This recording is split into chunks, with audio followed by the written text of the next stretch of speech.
Lecture 7, Citations and References. And so a lot of what I'm going to cover here, I'm going to kind of go over fairly quickly because I know that you already know it. The importance of referencing and using in-text citations in your papers, you know that by now. You wouldn't be here if you hadn't already figured that out. So the learning objectives that we're covering are employing the citation tools to manage your references. So not just that you need them, but how to make Word and Google Docs help do some of that work for you. And then finally, making sure that we have clear and consistent formatting throughout documents when we are finished with them. So first, just I'm going to repeat something that I know that you've heard in tons of other classes before, just because it's my duty as a professor. So referencing is important. You need to do it for all of these reasons. So academic integrity, to show where you're getting your ideas from, to show that you're benefiting from the work, the knowledge that other people have shared, for credibility, right? So if you just say something, so anybody can say anything, but if you have these references, it proves that you have some kind of underpinning to it. So there's other people saying the same things, or people who have developed data that supports what you're claiming. Traceability, so that's just like going back and actually looking at it. So on one hand, it's to be able to check your work, but on the other hand, it's to be able to go into more depth in what you're talking about. So maybe what you're writing about is something that actually really interests one of your readers, and so they want to go back and be able to trace all the sources that you've already found that are interesting because they are kind of interested in the same way. And so that means that you've achieved something, right? If somebody's reading your paper and they want to read more about it, that means you've done a good job. um, and then it's just like respect for the intellectual labor. So somebody did all that work to be able to write that book or that paper that you're using. So give them some credit for it. They might never know that you've used the source, but still, it's just kind of like in good spirits to kind of support this idea of an intellectual community that you're a part of. And so you know that they're important, but now why are you being lectured at about references in a class on using Word and Docs? And it's because Word and Docs can actually make this whole process a lot easier.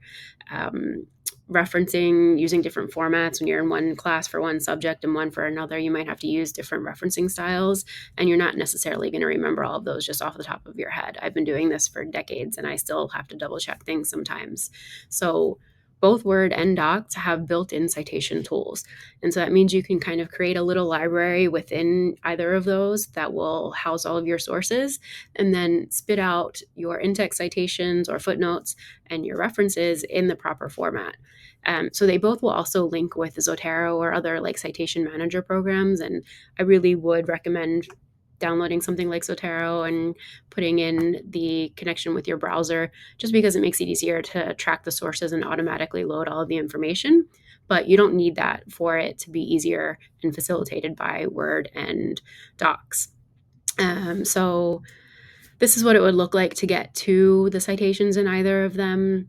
You go up to references in the ribbon and then citations in Word, and you can build your library there. And so you can see for both of these, you can select your citation style, and there's always going to be a little option for you to add the source. And so with these, you do have to manually put in the information for each of your sources. If you have something like Zotero connected through the plugin on your browser, it will automatically pull the information from the source when you're on the page downloading the article or the book, whatever it is.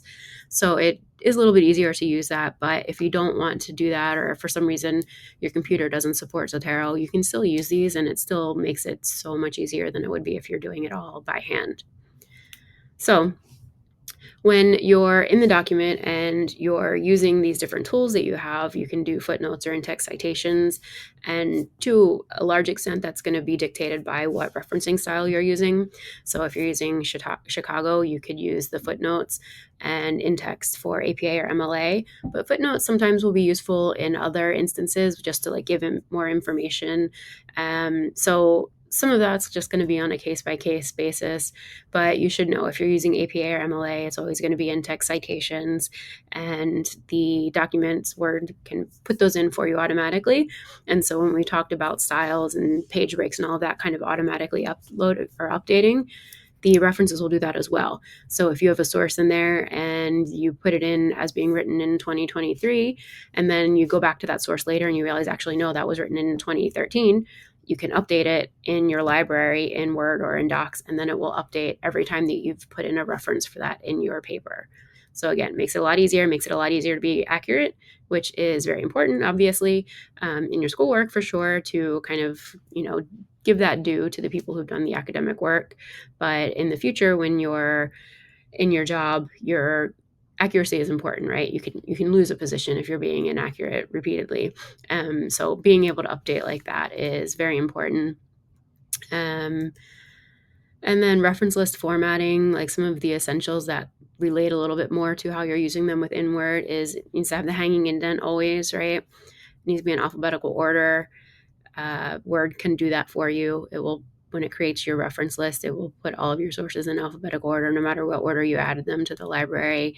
It'll be consistent, so every reference will be formatted in the same way.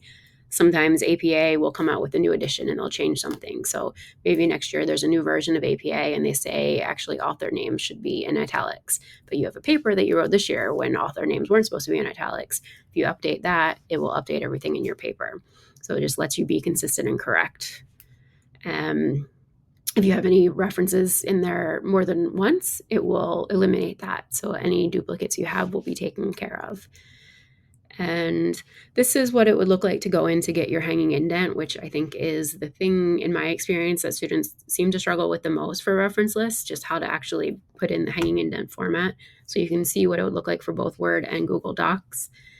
For Word, you have to select paragraph first to get to the screen, and then you do the hanging indent, and the default is pretty much 0.5 across the board. And this is an example of what that actually looks like. So the hanging indent means that it's like hanging off of the first line.